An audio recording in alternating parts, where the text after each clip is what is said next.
What's up, DJ Tech Tools? This is Ian Golden, and today I am here to give you a quick look at the Traktor Kontrol S3. This is a new controller from Native Instruments that was just announced today. I've had it in the studio here for the last week, and I want to give you a quick look at what it is, why you might buy it, and what my thoughts are on this controller from Native Instruments.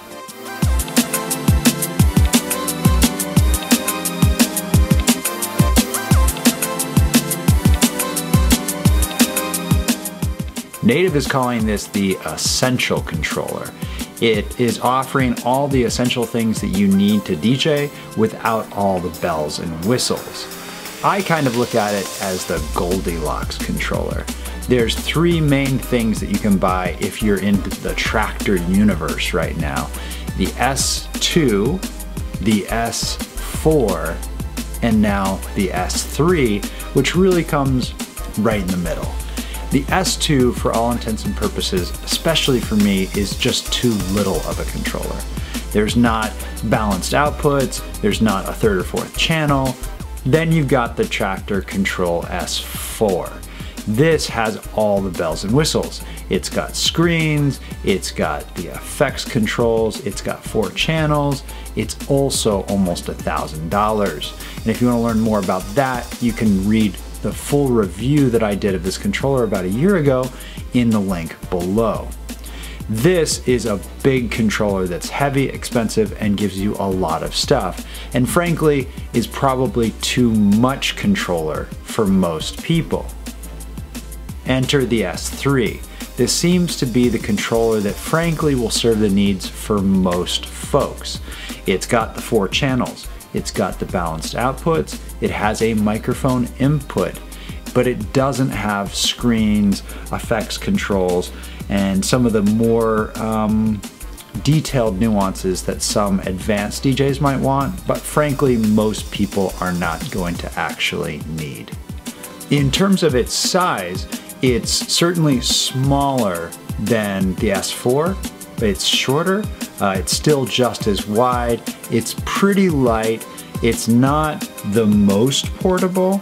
The only thing that I don't like about this controller is that it's a bit longer than the old S4, or in this case, the S5. What that means is that it won't fit into backpacks quite as well. It certainly won't fit into my DJ backpack without poking out, so that makes it a little bit less portable for taking on a plane.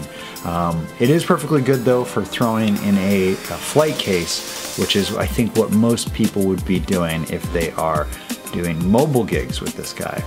The jog wheels are nice and big, they perform really well.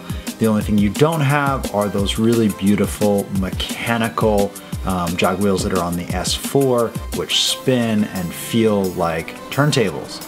Those are obviously not on here because this is a stripped down, more affordable version. So overall, I feel like this is a really great addition to the Traktor line. I think this is a controller that's going to work for most people, and I think it's a much needed controller if you're a Traktor DJ, especially if you're playing, let's say, 1 gig a month. You want the controller to work well for live gigs. You might want those extra 3rd and 4th decks, but you don't need a big giant $1,000 controller with a lot of things.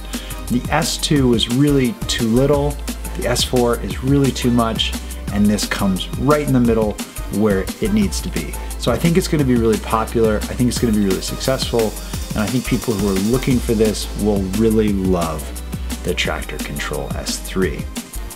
My only gripes are really for me personally.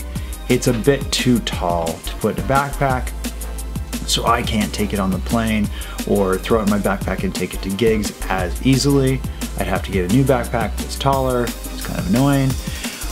And I love the 4 classic Traktor effect knobs that you get at the top of the S4, the S5, and some of the older controllers, because I love tweaking the parameters of those effects.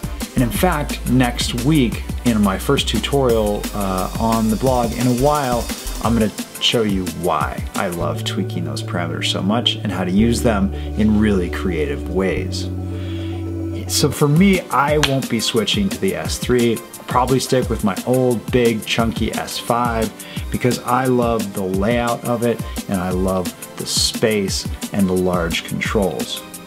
At $649, this controller came in a little more than I thought it would. I was thinking $499, $550, somewhere in there. Great price for this controller. And I'm curious what you think. So tell me in the comments if you're considering buying this controller and if you think it's a great price or not. Do you want us to make more amazing videos just like this? Then please take the time to support our online DJ store.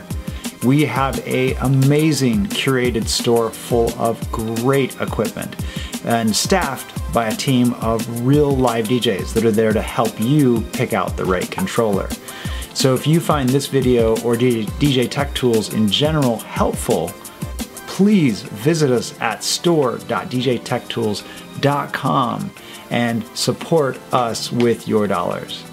Thank you, and we'll see you next week.